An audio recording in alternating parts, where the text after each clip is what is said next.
Kita akan bahas cuti apa saja yang bisa diminta atau didapatkan oleh pekerja migran Indonesia yang ada di Taiwan ya. Ini versi Mandarinnya, kita lihat aja versi Indonesianya.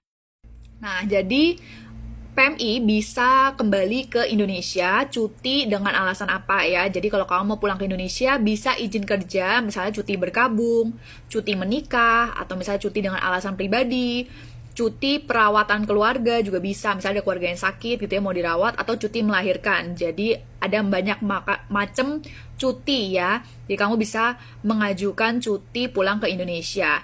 Nah, yang penting itu harus sesuai dengan standar ketentuan dari pemerintah Taiwan ya.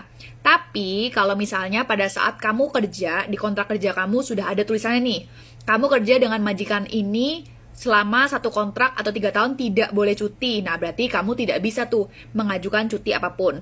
Karena menurut peraturan di Taiwan, kontrak kamu dengan majikan itu statusnya lebih tinggi daripada ketentuan yang ada di undang-undangnya. Nah, buat kamu yang mau cuti, coba kamu cek lagi di kontrak kerja kamu, apakah ada ketentuan kamu boleh cuti atau tidak. Dan banyak juga yang nanya nih, untuk masalah tiket pesawat, pulang pergi, siapa yang bayarin nih kalau misalnya sudah selesai 1 kali kontrak gitu ya. Nah, itu balik lagi ke kontrak kalian, jadi dicek ya. Karena ada yang di kontrak ditulis, jika sudah selesai 1 kontrak, maka majikan harus membayarkan tiket pekerjanya. Ada juga yang tertulis, tidak diwajibkan, jadi tergantung dari kesepakatan kalian berdua. Nah, jadi kalau buat kalian nih yang masih suka komen aku atau DM tanya, kalau misalnya sudah selesai kontrak, aku mau pulang Indo, cuti siapa yang bayarin tiketnya ya?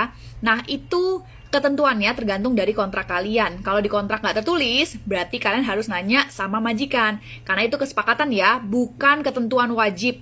Jadi nggak ada ketentuan wajib yang nulis setelah kamu selesai kontrak harus majikan yang bayarin. Nggak ada ya. Itu berdasarkan kontrak kamu di awal atau kesepakatan bersama. Nah, kita lanjut nih selanjutnya. Kalau misalnya PMI sudah mengajukan cuti, apakah majikan bisa menolak? Kita lihat versi Indonesianya ya. Nah, menurut peraturan dari Undang-Undang Ketenagakerjaan Pasal 52, setiap pekerja migran yang mau kembali ke negara asalnya, sebelum dia pulang, dia harus mengajukan surat cuti dulu. Nah, harus dikasih tahu tanggal berapa sampai tanggal berapa, dan harus ditanyakan ke majikan, apakah majikan setuju atau tidak.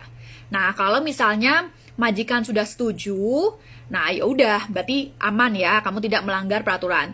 Tapi jika majikan menolaknya, tapi menolaknya itu tanpa alasan, nah itu kamu boleh lapor. Kenapa? Karena ini ada tertulis nih, jika majikan menolak tanpa alasan, pejabat yang berwenang telah memverifikasi ya, kalau memang majikan kamu ini memberikan alasannya nggak masuk akal misalnya gitu, atau tanpa alasan, dan sudah dicek, dan menurut pejabat yang berwenang itu benar. Nah, maka majikan juga bisa didenda dan lewatin pasal 57 ayat ini undang-undang yang ini nih ya.